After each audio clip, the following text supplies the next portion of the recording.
of that mental activity, is it determined or is it not? That is it determined by anything else, or is it completely undetermined by anything? If it's undetermined by anything, then it's random, and you're by definition not in control of that which is random. If it's determined by something, then it's either determined by something further inside your mind, or inside your brain, or indeed inside your soul, or it's determined by something external to your brain. If it's determined by something external to yourself, I should say yourself rather than your brain here to rid this conversation of any implicit materialism, exterior to yourself, if that's what's determining the action, then clearly you're not in ultimate control. I should start off by saying I don't actually think that it's possible to prove the existence of God. I'm also not a believer that you can disprove the existence of God. I don't think that logical argumentation is going to get you there one way or another, and so I'm not going to try and do that with Alex today, because I think that if people would have been able to provide dispositive proofs, then people would believe them. And if people were able to provide dispositive proofs that God does not exist, then people would be more apt to believe those as well. What I think is an atheist delusion is that it is possible to live ideologically purely in a way that does not rely on fundamental faith principles. When I say faith principles, I'm not going to make the claim that those faith principles are direct from Sinai, or that those faith principles require the New Testament, for example. I'm going to make the claim that there are a bunch of principles upon which we base ourselves that are external to what we know about nature and evolutionary biology, and that many of the things that Alex does in his daily life, for example, are going to be things that rely on principles that are external to a philosophy that would assume a lack of the supernatural, a lack of the extra natural. So some of those principles, for example, are free will. So every day we get up, we believe, virtually all of us, whether we say we believe it or not, we actually act in ways that betray the idea that we believe that we have control over our own actions, at least to a certain extent, and that control makes a difference in the world. And that's what gives us purpose. It's what allows us to wake up in the morning and make the decision to do what we believe is right or what we believe is wrong. That the principles of right and wrong are external to evolutionary biology. So both of these principles that I've mentioned already, free will, right and wrong, these come from a language that is external to the Darwinian language of evolutionary biology. If you're talking about free will, there is nothing in nature that suggests the ability to make a decision free of environment and genetics in combination in some sort. The same thing is true of right and wrong, the idea that there is a right and there is a moral wrong that we can reason our way to. Another principle that I think that you're obviously very big on, it's something that you rely on all the time, your entire podcast is based on the idea of reason. These ideas do not exist in the context of a purely materialist atheist universe. Now, I'm not going to make the claim that I can prove that it's God who's behind those things, because one of the principles of faith belief is that I don't understand God. So for people who don't believe in God, that's an easy way out, right? That's an easy way out for people like me, because I say, well, I don't have to explain the relationship between God and free will, because frankly, I don't fully understand God. But that's not really that's not really an open window. That's just part of pretty much all faith systems, is that if my mind were the mind of God, then I would either be God or God would not exist, one of the two things. So the idea that reason makes a difference in our lives, that we can reason our way to propositions, and that's more than just saying a few magic words and that's setting off a few neurons in somebody else's brain in a naturalistic way, that there actually is principles of truth, another concept that comes from the extra natural world, that these principles exist. So far I've mentioned free will, good, right and wrong, reason, and truth, right? All things that we consider extremely key in our daily lives and that Alex considers key in what he does. It's, I assume, why you get up every morning, or at least why you feel you get up every morning.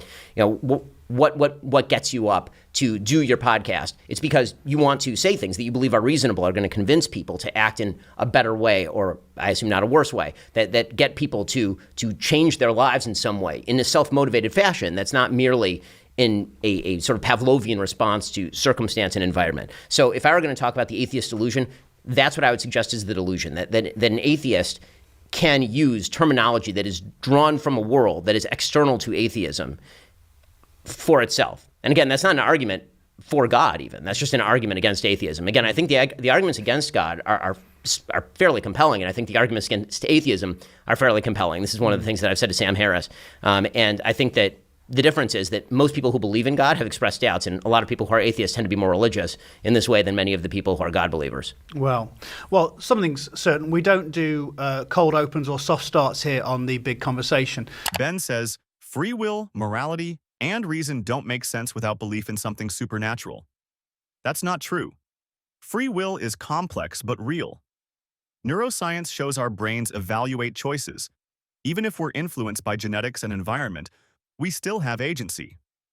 That's backed by research from University College London. Morality doesn't require religion.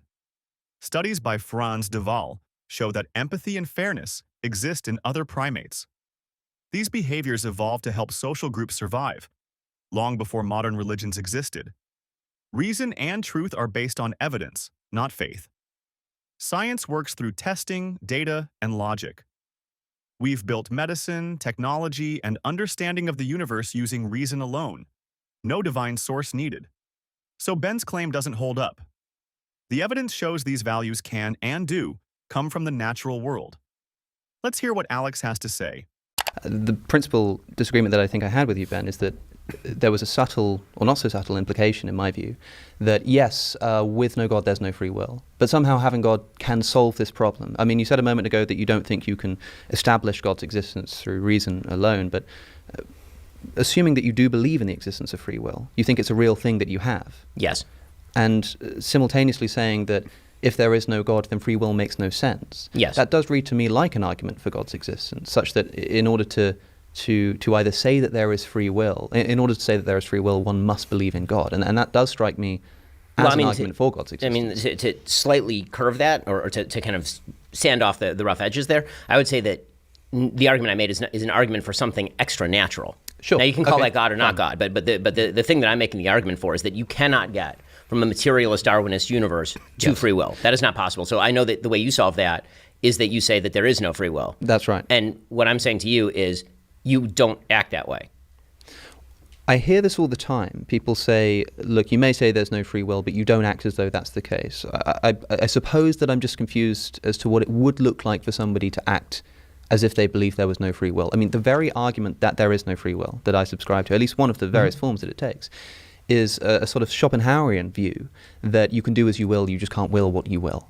And that you are essentially just a biological machine reacting to its internal and evolutionary drives. That's what's happening. Now, call that nihilistic if you like, that's a separate question, but as to the question of how this would make one act, the idea that this might cause us to sort of lay around in bed all day or something, the very mechanism that I think is responsible for eliminating the possibility of free will, that is, the drives that make people do what they do, like I say, do exactly that.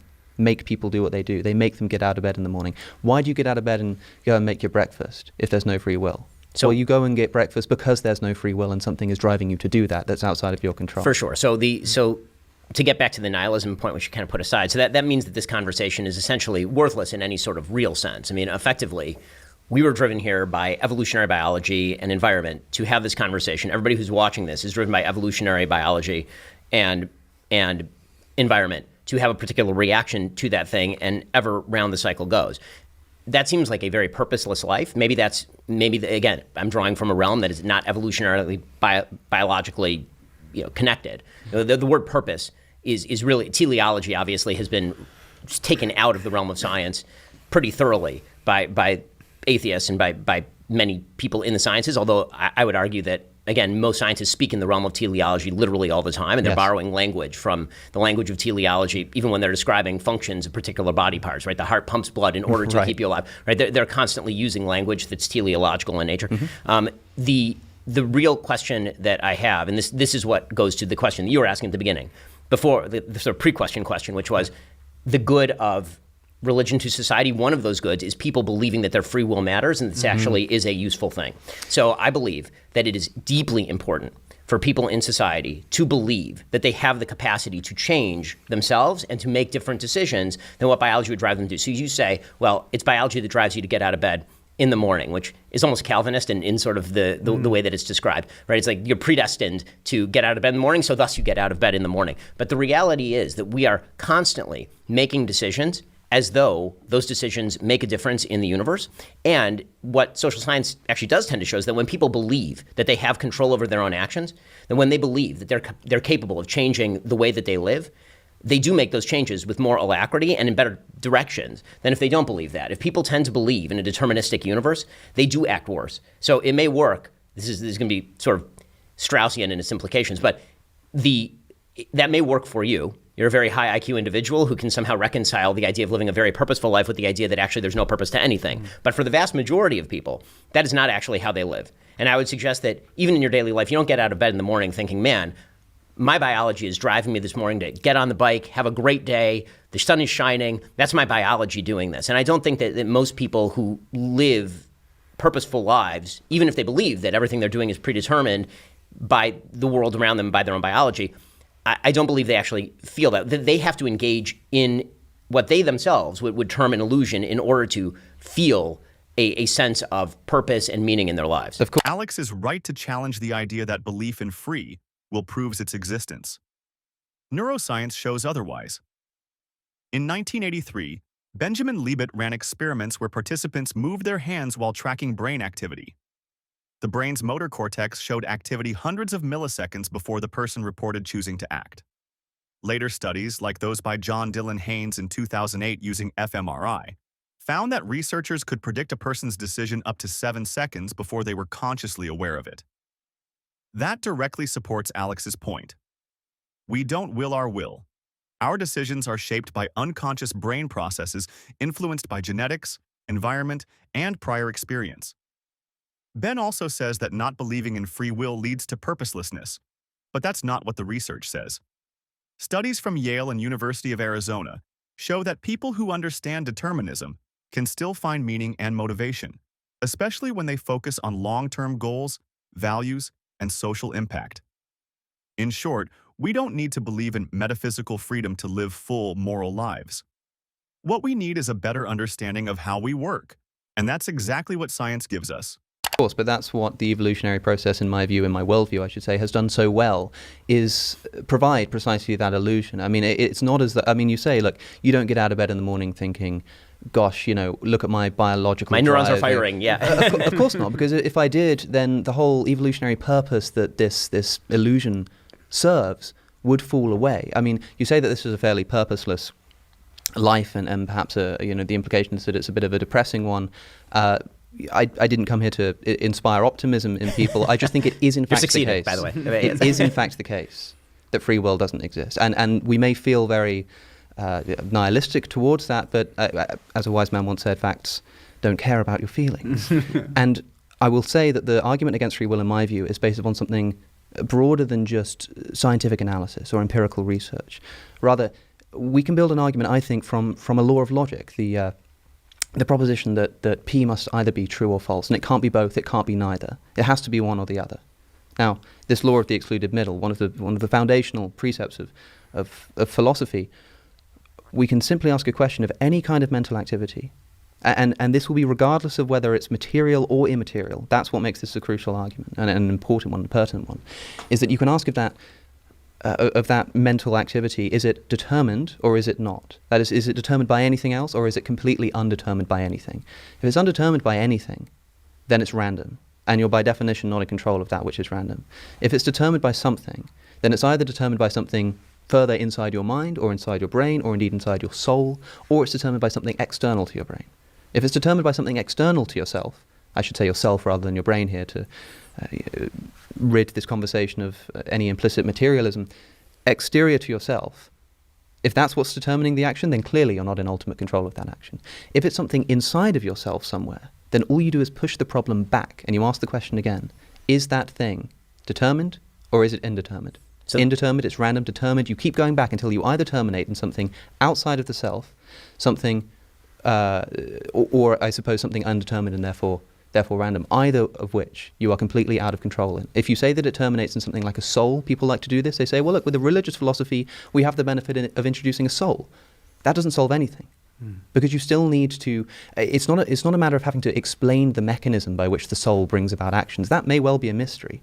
But if it is the case that whatever it is that's doing that is either determined or it's not, and that if it's not, it's random and therefore out of your control, and that if it is, it ultimately terminates in something outside of yourself or something random, and both of which are out of your control, free will cannot exist. Well, so I would be careful. That argument does rely on the complete deconstruction of the self.